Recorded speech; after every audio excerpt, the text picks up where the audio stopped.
Hello दोस्तों, veterans, नमस्कार। मैं दीवान सिंह। मैं आपको बताना चाहूँगा कि सिंगला साहब के केस का जब नंबर माननीय सुप्रीम कोर्ट में आया तो उस समय एक्चुअली में क्या हुआ। मैं पहले भी कह रहा था, आज फिर इस वीडियो बनाते वक्त मैं कहूँगा कि सरकारी वकील को, चाहे वो अटॉर्नी जनरल हो, चाहे सॉलिसिटर जनरल हो, चाहे एडिशनल सॉलिसिटर जनरल हो, सिंगला केस के खिलाफ बोलना यानी एक प्रकार से आर्टिकल 21 के खिलाफ बोलना है, और वो भारत सरकार के रुख को प्रदर्शित करता है। ये बहुत मुश्किल है कि आर्टिकल 21 के खिलाफ जाकर के और माननीय सुप्रीम कोर्ट में बोलना। इसलिए इससे बचा जाएगा, जो भी आएगा बचेगा।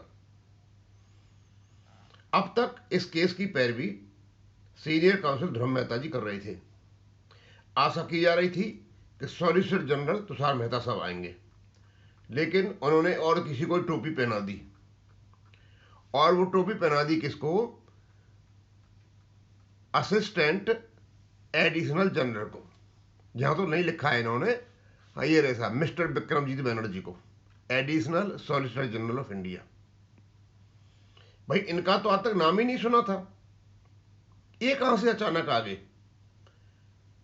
तारियाई है तो अब तक जो कर रहे थे सीनियर काउंसिल ध्रुव मेहता जी कर रहे थे, या लोग बाग सॉलिसिटर जनरल तुषार मेहता साहब की बात कर रहे थे। ये भी आएंगे, दूसरे भी आएंगे, लेकिन इस वाकया से सब कुछ पता चल गया। तो पहले तो पढ़ के बता देता हूं, उसके बाद बताऊंगा हुआ क्या है। ये जो सर्कुलर निकाला है एआईबी पार्क ने, और वो कहते हैं ये सेवाराम जी ने इन्फॉर्मेशन दी थी उनको, तो जैसे वो इन्फॉर्मेशन देते हैं वो निकाल देते हैं। MC Singla case came up for hearing today at about 2:05, तो 2:15 के आसपास आया। We were fully prepared and our whole team led by doctor Manish Singhvi senior advisor in court. बिल्कुल सही बात है ये, हमारी टीम पूरी तरह से सचेत थी, सजग थी और तैयार थी। The matter was called and at that time the PNB advocate of record informed the court that mister Vikramjit Banerjee, additional solicitor general of India representing PNB in Mr. Singla case is appearing in 9 judges constitutional bench hearing Sabarimala case today and prayed for taking up the matter next week। और अगली week के लिए उन्होंने तैयारी कर दी गई। Sabarimala case में है वो। और ये अब ये बात समझ में नहीं आई कि ये एडिशनल सॉलिसिटर जनरल साहब इस केस में कब आ गए।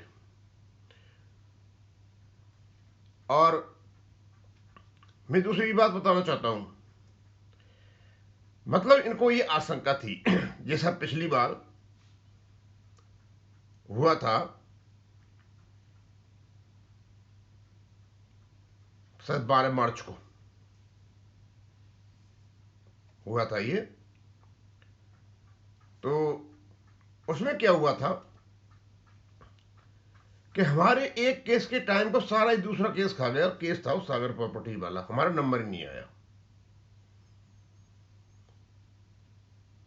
लंच तक तो मिसलेनियस और सप्लीमेंट्री कैसे चले, उसके बाद 2-2.5 घंटे जितना ही टाइम बचा, और ज़्यादा टाइम जो 2 घंटे आसपास सागर प्रॉपर्टीज ले गया, हमारे केस का टाइम नहीं बचा। इनका यही कैलकुलेशन था कि पहले मिसलेनियस, सप्लीमेंट्री, ओरल हियरिंग, इनको सबको लगाओ, और टाइम बचेगा ही नहीं, तो ये वैसे बच जाएंगे, हमारे केस से वैसे बच जाएंगे। लेकिन वो पड़ गया उल्टा, फटाफट से मिसलेनियस निकले, सप्लीमेंट्री निकले, ओरल निकले, और सागर प्रॉपर्टीज पे आ गया, और हमारे केस का नंबर आ गया। ये आशा नहीं थी इनको किसी प्रकार से कि हमारे केस की सुनवाई का नंबर आ सकता है, लेकिन जब नंबर आ गया तो उन्होंने ये चाल चल दी। अदरवाइज इस सब की तैयारी पहले ही कर ली गई थी। मैं कह रहा था ना आपसे कि नंबर 101 और 102 दोनों की ऑफिस रिपोर्ट नहीं बनी थी। बिना ऑफिस रिपोर्ट के केस को सुप्रीम कोर्ट में नहीं लगाया जा सकता, इन्होंने लगाया, यानी रजिस्ट्री से पहले ही 60 गांठ थी।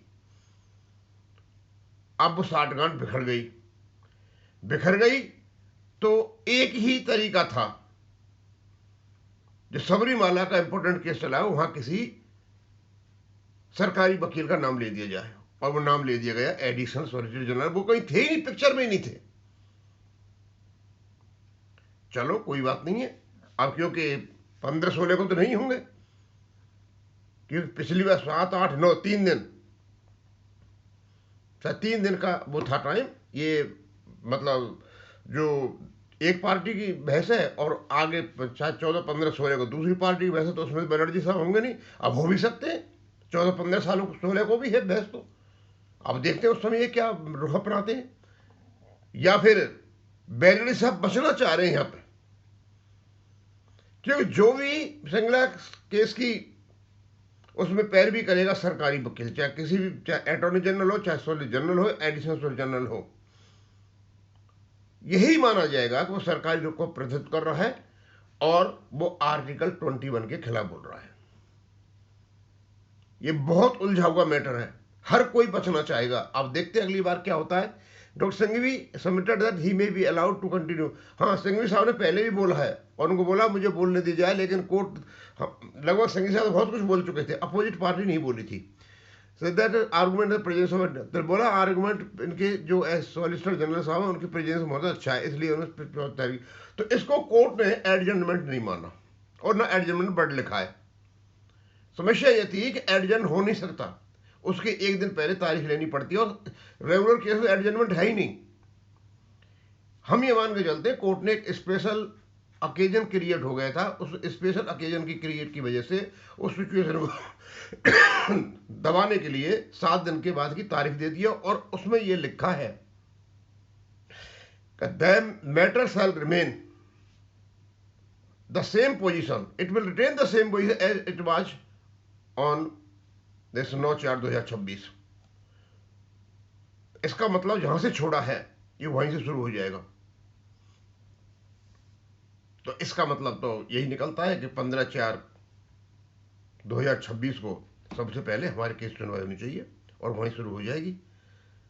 तो दोस्तों रखो आशा, मेरा ऐसा लग रहा है 15/4/2026 को ये केस खत्म हो जाएगा, और ऊपर वाले की मेहरबानी रही तो हमारे ये पक्ष में जाएगा। और दूसरी एक बात और बता दूं, हम काफ़ी दिन से वीडियो बना रहे हैं सुप्रीम कोर्ट के जजों के। हम कभी क्रिटिकल नहीं रहे, ना उन्होंने ऐसा कुछ किया है और ना हम क्रिटिकल होंगे। वो तो सुनवाई कर रहे हैं, उसकी है।